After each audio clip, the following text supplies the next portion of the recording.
Good morning, ladies and gentlemen, and welcome back to Zach with an H. This is episode 20, joined today by David Horn.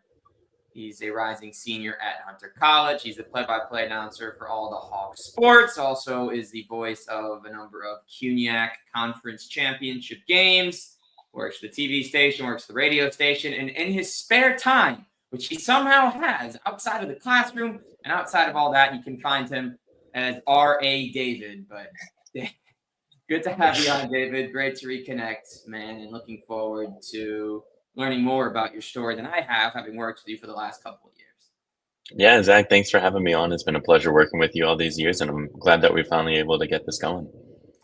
Yeah, so David, for everybody out there that only knows you as the guy you are today, you're going to be a fourth-year commentator, gotten all the great TV experience, led some really unique interviews. What was the first career path as a young kid that you wanted to take? Well, I don't really think I had one. Going into college, I was completely undecided. I wasn't really sure what I wanted to do.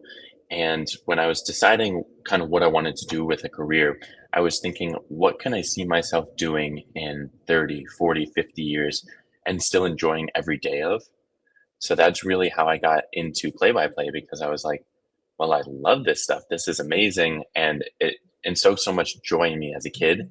That's really the first thing that came to mind. And I started just going with that. So I didn't really have anything at the top of my head when I was a kid. What was it about play-by-play and sports for you that drew you in, that was exciting, that's like, yeah, I can definitely see myself doing something like that? I mean, I always loved sports as a kid. I used to play as much as I could. And after a while, it got dark out. So I went inside, I had my dinner. And after we had dinner, I remember the Nets would come on at 7 p.m. So I'd turn on Yes Network and watch Ian Eagle and listen to him. And I was like, these are really good games. The problem was I was a Knicks fan.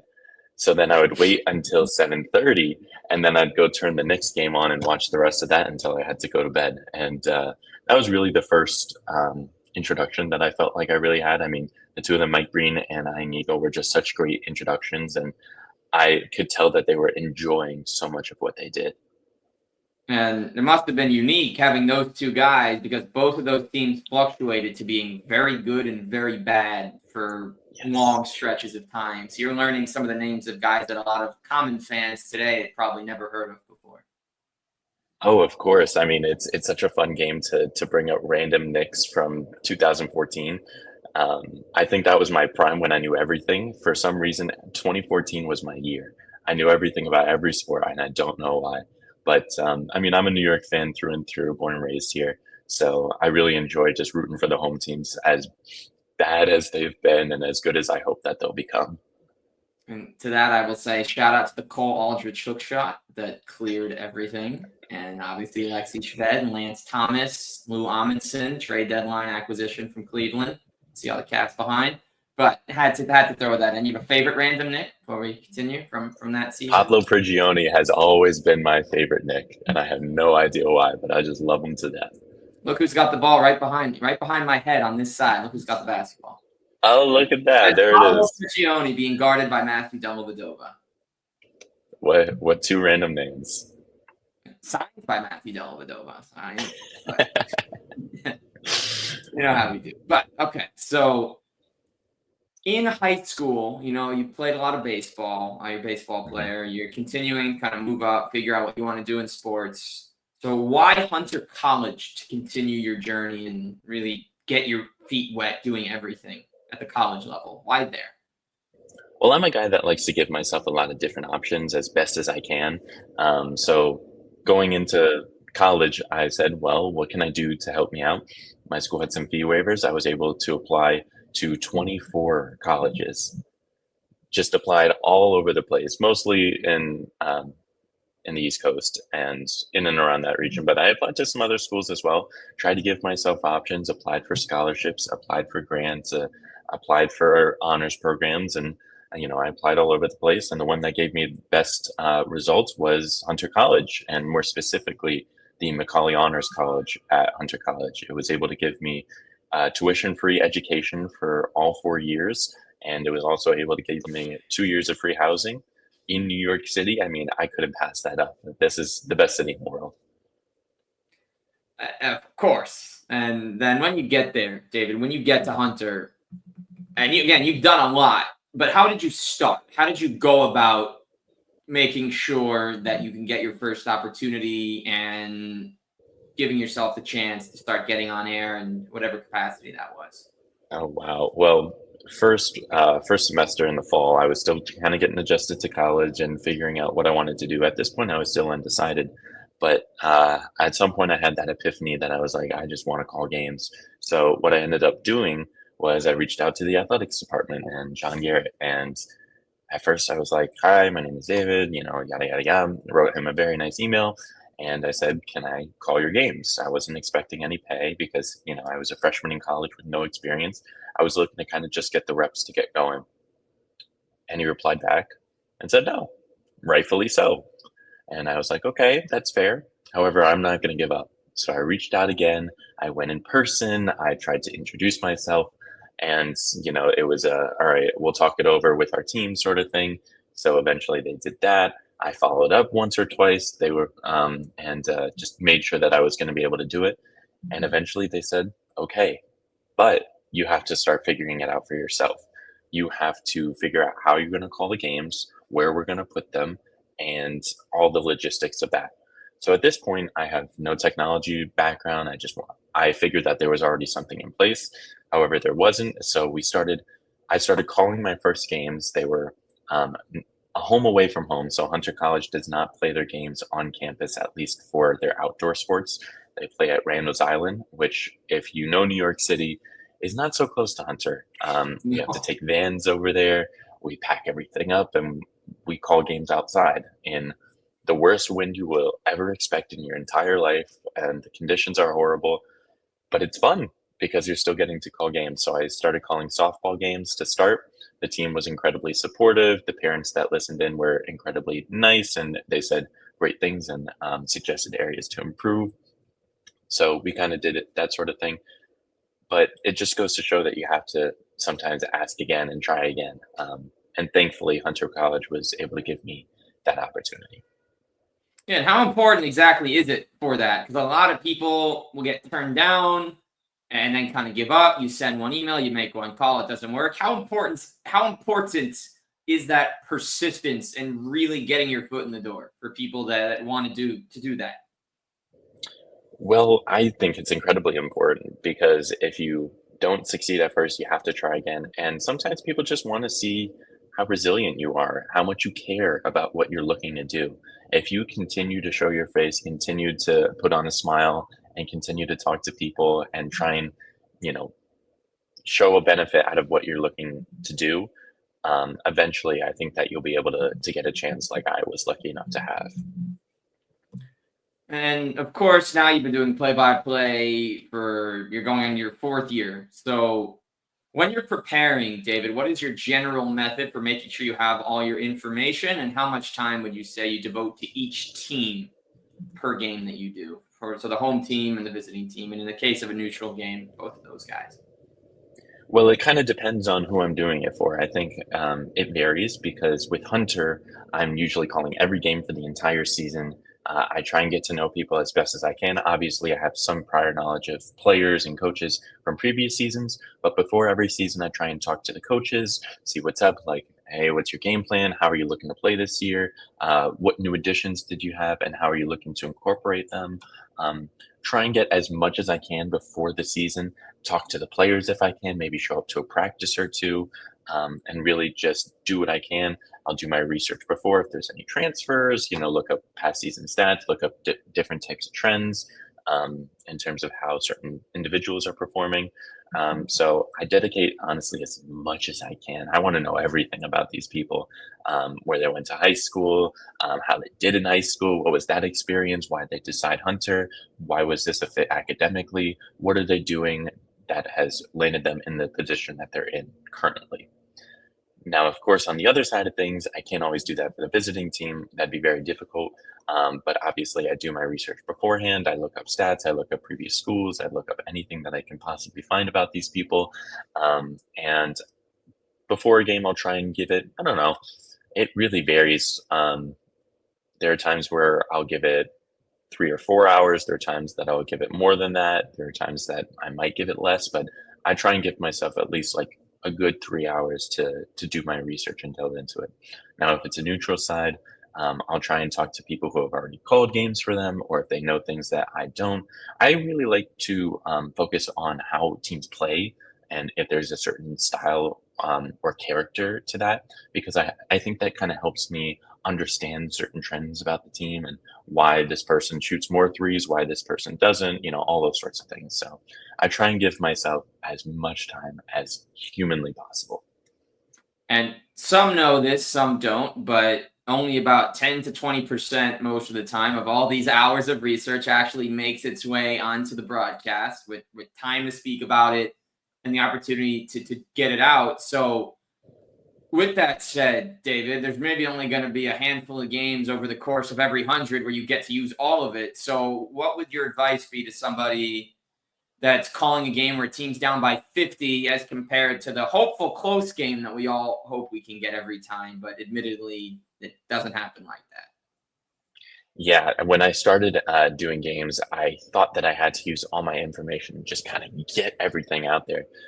But after a couple games and after a little while of learning and hearing some feedback, I learned that there's a time and place for everything that you say. And being quick and concise is usually more important than telling those long winded stories.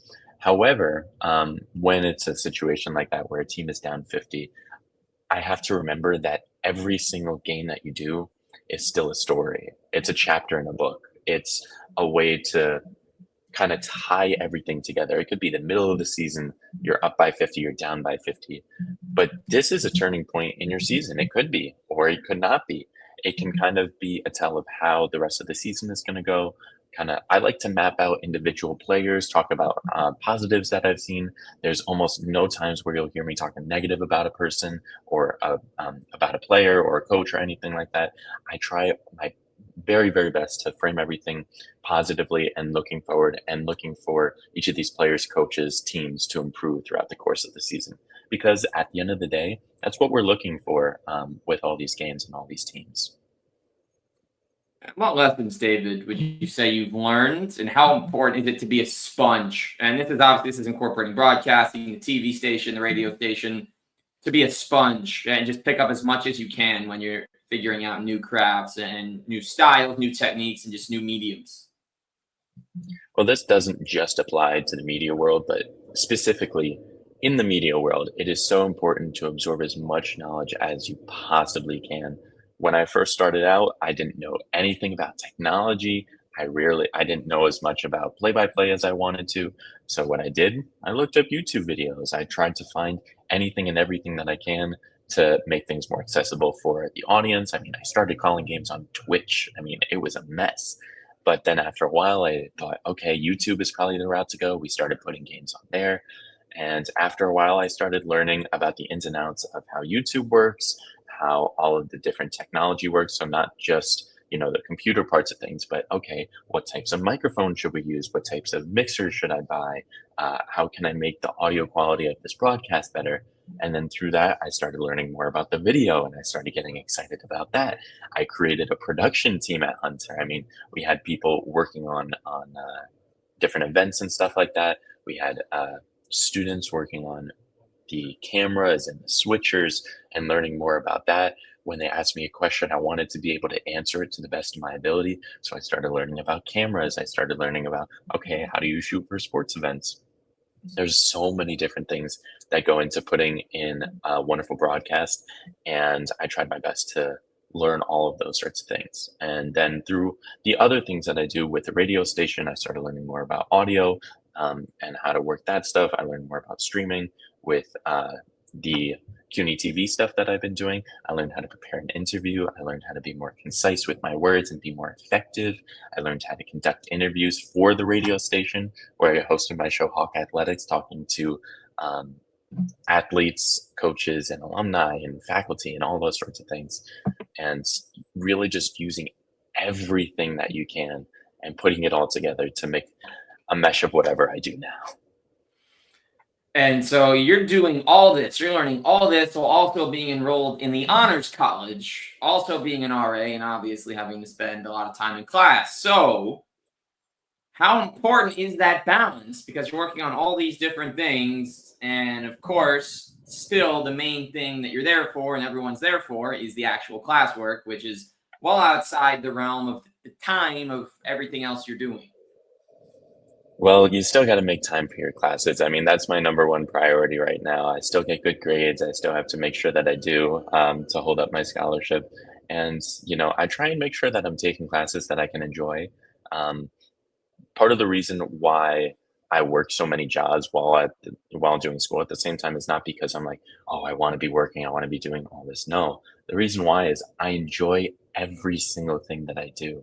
It brings a smile to my face to be able to host a radio show, to teach people about radio, to host a podcast and talk to different students from the CUNY system about all the various topics that they cover. And, I love doing play by play. All those things are so important to do, and I try and take classes that will just engage me even more, and I won't feel like it's a chore to go to.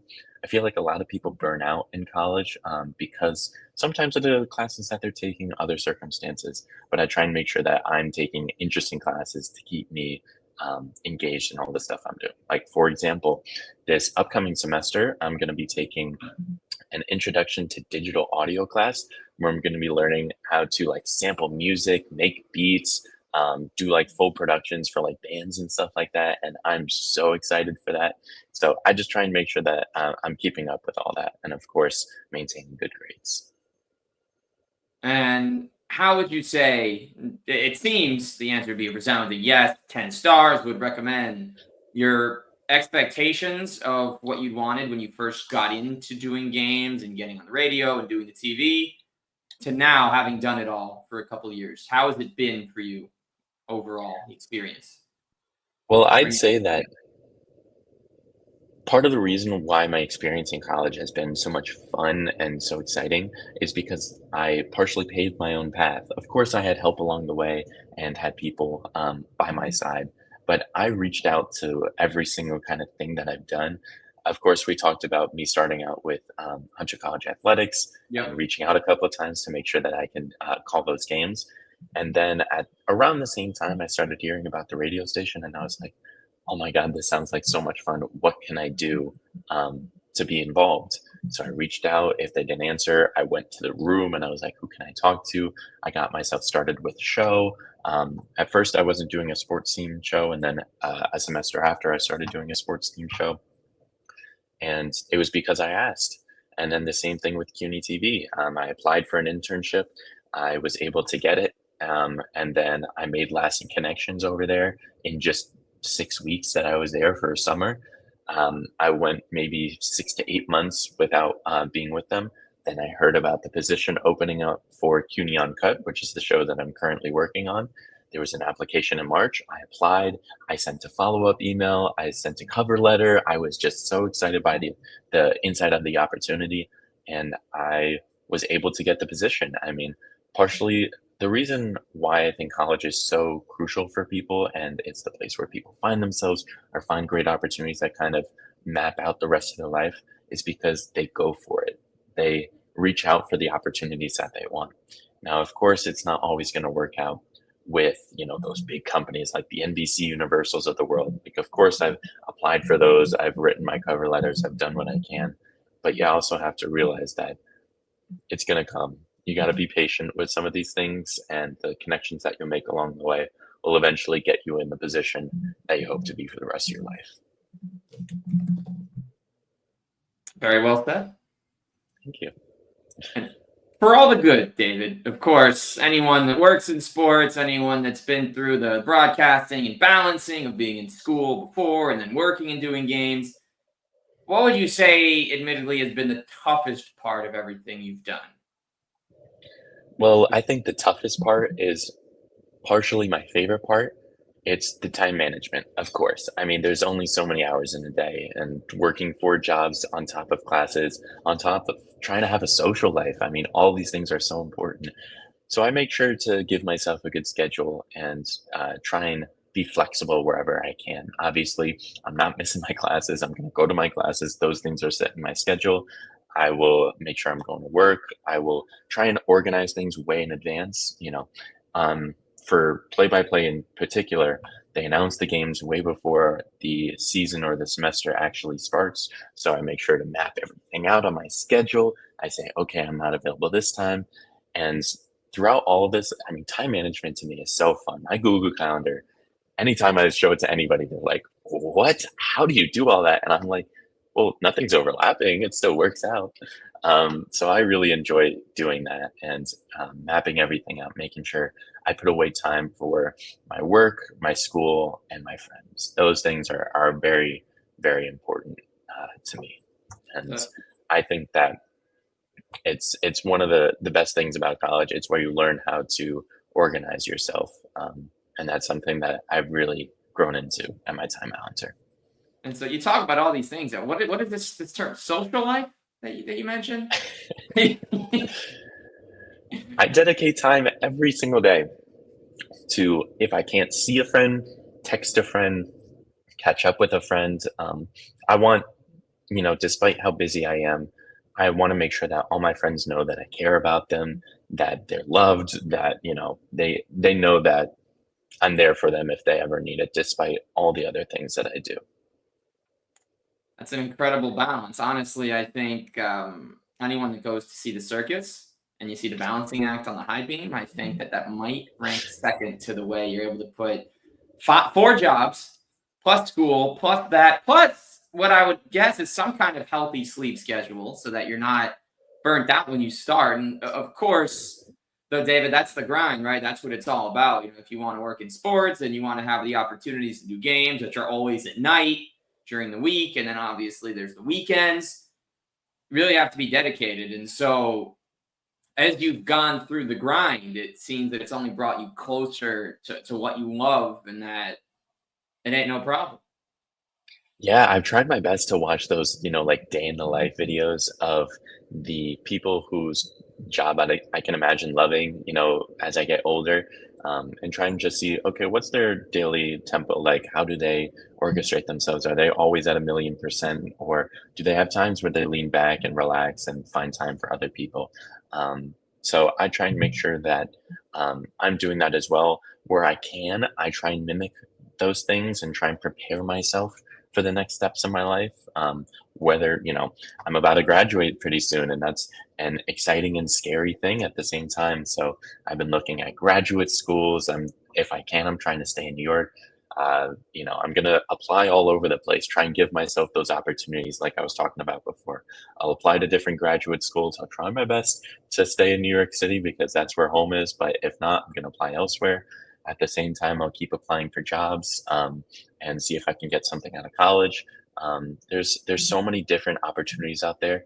I'm just waiting for that right one as soon as I get out of school. Finishing up on that school side, David, what would you say is your advice to either incoming freshmen or high school upperclassmen about how best to get involved at their school and what they should be trying to do if they want a media career?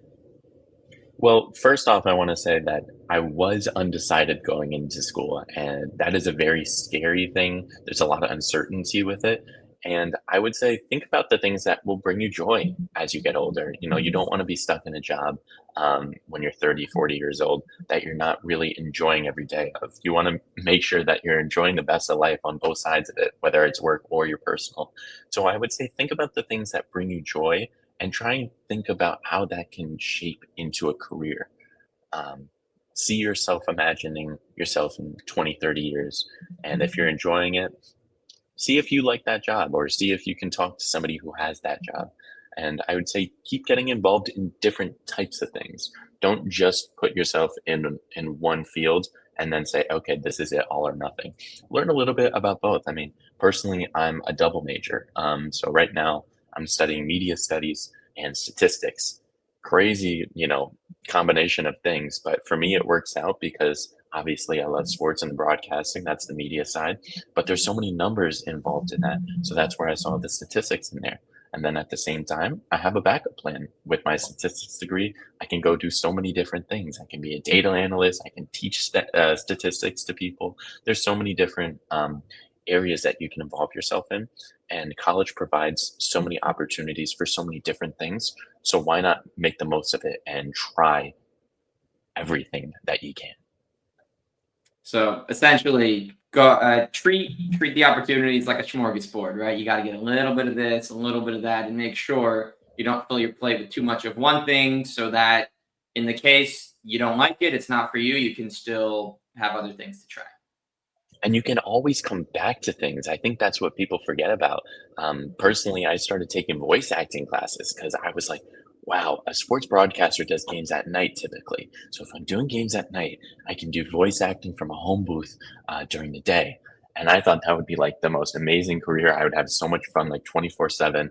And while I was taking those classes, I was still enjoying it. But as I found time for my other jobs and my other opportunities, I put that to the side for now, and I know that's something that I can take up at a later point in life when I feel more prepared for it. So I still have that in the back of my mind, and I'm still planning to go back to it. I just got to wait for the right timing. That mindset is gonna have everybody knowing the name David Horn the next couple of years. The way you've been able to go out in college, and then as soon as you get the diploma and move on, like that you're just I'm excited. I'm very excited to see what comes next. I'm very Thank excited you, to Zach. follow along in this. Of course, I mean we do this pod today as you're a rising senior, but we met 3 years ago, probably middle of your first year. It's been really cool to follow. There's a reason we're having this conversation. And before we get to the personal section, we'll hear about some random favorites of David's, as we do with every guest. The reason we're having this conversation, that Dave and I have worked 5 different sports together, and his energy is fantastic. His insights are tremendous. The way he conducts himself when he gets to the broadcast site. Our last gig started at 11. I thought I was early, getting there at 9:15. He pulled in 10 minutes before I did, and he was coming from farther away, slightly farther away, but still farther away. And just follow. He is on top of it. His information is sensational. And make sure, again, before we get to the section, that you're following along with Hunter Athletics and the CUNY Championship schedule, because you will be hearing his voice, and it's something you're going to want to hear because the energy will be up, and you're hearing on the post-game interviews, and he's getting them with it's a great question, David. Yes. But had to be said. I'm excited that we're able to have this conversation. I'm also very curious to hear your answers on these next couple of questions. That it is tailored for each person, but I'm curious where we're going to go. So I had to get that in, David, and I say let's continue. Let's finish strong. Well, thank you, Zach. I first want to say that I met you those 3 years ago when I first started out, and I learned from somewhere, and I learned from you and the energy that you bring to every single broadcast. I just loved how you approached everything, your preparation, how dedicated you were to everything. So truly, you've been a mentor for me throughout these last 3 years. I'm excited to see what comes. Now, yeah, soon it'll be the other way around. I'll be learning a lot from you, and I have been, just the general style, how you conduct interviews. So we'll be checking more CUNY Uncut when we sign off. But until then, no more. We'll stop buttering each other up. We're not rules here. Although transition, start, bench, cut, the sandwich, the wrap, and the panini. My favorite question. Ooh, ooh. Well, I was tempted to start the panini because he's just such a go-getter. He's really an MVP in my world. But a sandwich is just so versatile, and I've talked about giving myself options this entire time. So I think I gotta start the sandwich. I'm gonna bench the panini, and I'm sorry if the wrap has to get cut, but I'm sure he can find a roster spot on somebody else's team. Might I ask what the reason for cutting the wrap? This is the second week in a row we've had to cut the wrap. So once I hear your answer, I'll give you the other answer. And let's see. Well, it depends on what you consider a wrap, because I'm thinking about like a chicken Caesar salad wrap or a Yeah. Philly cheesesteak wrap, both huge favorites in my book. But if we're considering a burrito a wrap, I don't really know. That's like, I don't Oh, think it's that's a a wrap. burrito. I wouldn't It's a consider. burrito. Well, it's still wrapped in a It's a tortilla. wrap, but it doesn't have wrap in the title. That, I mean, you can always change that. Is a You hot could, dog a it's on the menu. sandwich? Like you go out to eat, or you go to a bodega or take out, and you see wrap panini sandwich. Like that. True. All right, That's so fair wrap. enough. All right, wrap for me. Wrap is a starter. But the reason last week, so we had Gab Gowdy on, and she said that the wrap gets cut because it's boring and you can't really spice it up, and you're really not out there to just always get the healthy option, and that's really what the wrap feels like. So I understand that perspective, but for me, I chicken Caesar's my. If I can get any sandwich, anything, a wrap would actually be my number one choice. Okay, that makes The, sense. Yeah, listen, all valid opinions. yes. Okay, we got a few more sports oriented. So same tone here. Best ballpark food item you have ever had. Not this year, not Oh last year. It could be, gosh. but ever. So my best ballpark food item is also my worst at the same time. So Okay. I think I was applying to schools actually, and I was with my dad, and we were looking at schools in Boston. So of course, when in Boston, you go to a game at Fenway. You do. So we saw a Sox game, and I was like, well, we're on the East Coast. I know that they had like good seafood, so we went to go get a lobster roll. So I went in line, we got the food. I didn't see any prices anywhere, so I was like, okay, it should be fine. And my dad was like, it's your first time at Fenway, I'm buying for you. And I was like, that's very sweet. I can buy it. It's no big deal. He was like, no, no, no, it's okay. So then when we got to the checkout line, I looked at it. I was like, oh my God, this is beautiful. We got to the checkout line, and the cashier said, that'll be $32.57. Are you kidding me? $32 for a lobster roll? And Yeah. it like my dad was like, it's okay, like he just paid for it. And I was like, why would you do that? I was gonna give it back. It's not gonna be enjoyable for me anymore. That's too much. And I was like, I can't enjoy this. But of course I still ate it and it was delicious. But the entire time I was just like, I just can't enjoy this. This is way too much money. This is too And much for me. that was pre-inflation. Like they're going to be 32 today, but we're talking a few years ago. That's pre-inflation. Yeah. Fat Joe. Yesterday's price is not today's. Now it'll probably be 45. Yeah, But it's but ridiculous. I mean, it I can think win. that ballpark food needs to tone it down a little bit in terms of the It, price. It's not it affordable. can. It also depends. Like you and I could go to Atlanta right now, go watch a Falcons game, and get a full meal for $15 each, which includes an appetizer, an entree, and a drink, and maybe a And bag of that's how chips. it should be. It should. Well, I know there's a few other teams have actually done that recently, and then you got to go for the promo nights, right? So the Sure. Red Sox do it. The Phillies do a dollar dog day, a dollar dog Mondays. Guardians do dollar hot dogs on Fridays and Saturdays. I know the Mets do $5 hot dog Tuesdays. Obviously, there's not 7 days a week. They play 162. They'll have their promos, but I agree. So no hot dog with Fruit Loops or chocolate covered gummy bear, bacon bit, sauerkraut, vanilla ice Oh, cream, waffle, egg white. that actually reminds me of the craziest thing that I've had. It wasn't at a major league ballpark though. I was at a Lehigh Valley Iron Pigs game, in Pennsylvania, and their whole thing is bacon themed because they're the Iron Pigs, of course. And oh God, I must have been like in seventh grade because when else would you have this? It was like a bacon bacon and peanut butter wrapped stromboli with chocolate sauce or something. It was like really disgusting with the name.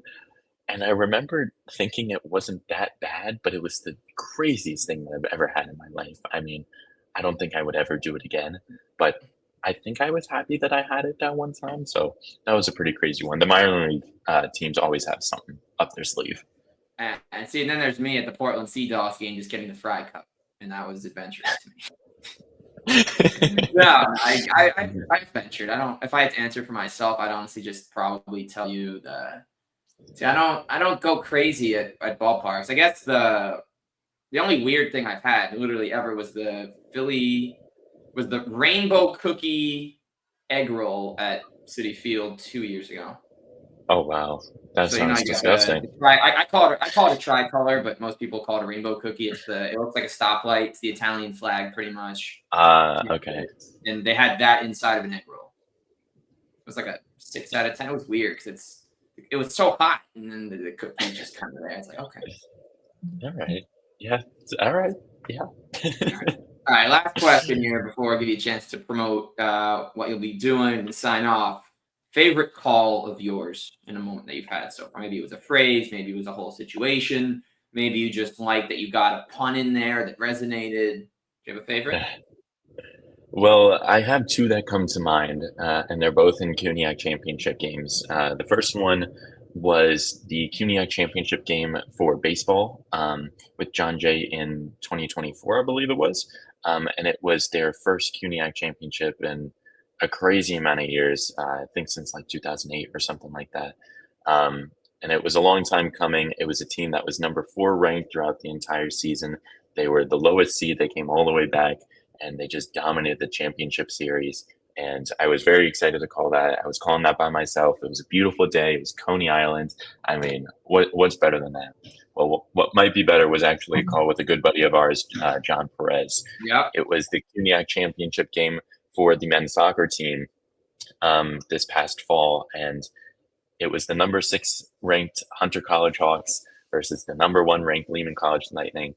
I'd followed them through every game the entire season, and they had beaten the number three seeded team. They'd beaten the number two seeded team to get to the championship, and they were just feeling good before the game. And I was on color that game. John was on play by play, and Hunter dominated the game. They won 3-1, and they just dominated it. I was so excited to give analysis about the team that entire day because I just knew them so well and I saw how they growed and matured throughout the season. And that was one of my favorites that I ever got to do. And a honorable mention, it was a tough day for me. I think you know what I'm about to say, Zach. It was the Yeah, CUNYAC. man. It was a game we did together. It was the CUNYAC Women's Volleyball That Championship was a special one. at Hunter College. It was John Jay versus Hunter, and John Jay pulled off the spectacular upset. John was, or excuse me, Zach was on on play by play. I was on color again, and that was another game that I feel like we just paired off each other so well because we've both been calling those games throughout the entire season. Yeah, and John Jay had lost 38 in a row against Hunter, and they never even taken two sets, let alone one. And then the third set, they're up by 7. Hunter cuts it to 3, and then suddenly they have a miss hit on a return, and then by the time it's under the net, they don't have enough to get it back. And it's like, wow, finally! But also because it's kind of wild to close out like that conference has pretty much in 90% of the sports just been obviously soccer, maybe the exception. Hunter doesn't have women's soccer, but it's been Baruch and Hunter winning so many titles with maybe Lehman getting City College sneak one here or there, but they've just dominated. And so John Jay in the last 7 years since I started over there, seen them win their first soccer titles, their first saw men's basketball in a very weird circumstance this year. We saw women's volleyball finally get one. We saw softball's taken 3 in a row now after not winning at all. Baseball got one, and then it's been a wild ride. But the CUNYAC is something I do remember the call, that moment. They fortunate to see 3 or 4 John Jay titles this year, but it's a fun conference. Yeah, they had a great year. It's a fun conference that still needs more parity, but the championships are always good fun. Yeah, you love to see the increasing competition, and that's what I love to see in both the regular season and the playoffs. I mean, it can be so electrifying calling these games. And so, one last electrifying thought from you, David. Where can we find what you'll be doing, what you're doing now, what you're doing over the next couple months, and where can we follow your work online? Sure thing. Well, I'll start off with CUNY Uncut, which is the show that I host at CUNY TV, which is the City University of New York's only television station. We broadcast on YouTube. We broadcast on Apple Podcasts. We're on cable. We're on Spectrum. We're on Verizon. We're on Optimum. So you can also look us up on social media. That's at CUNY Uncut on Instagram and TikTok. I try and keep it fun, keep it fresh, post some fun stuff on both of those accounts, and listen into all the podcasts that I do with various students and alumni from the CUNY system throughout all 25 campuses about various different topics. The next one I'm going to do is going to be a STEM PhD student, so that's going to be exciting. In addition, you can check out my radio station that I work at. I'm the president at WHCS Radio. That's Where Hunter College Speaks. We're on Instagram, and that has all our links. We do a lot of fun events. We're going to be doing some collab events this year I'm excited for. We do open mics. We do battle of the bands. We do so much fun stuff. So make sure to check that out as well. And last but not least, make sure to check out Hunter College Athletics to make sure you're tuning into all of the games that you'll be hearing throughout the year. I will be on the call for, I think, every single one of them. I've missed 2 games in the last 3 years that I've been calling games. So I'm on it, guys. I'll be there. And I love calling the games. So make sure to tune in for all of those as well. Zach, thank you so much for having me today. Absolutely my pleasure, David. So you heard it here. You know where to find him. He's David Horn, Zach with an H. We will see you on the next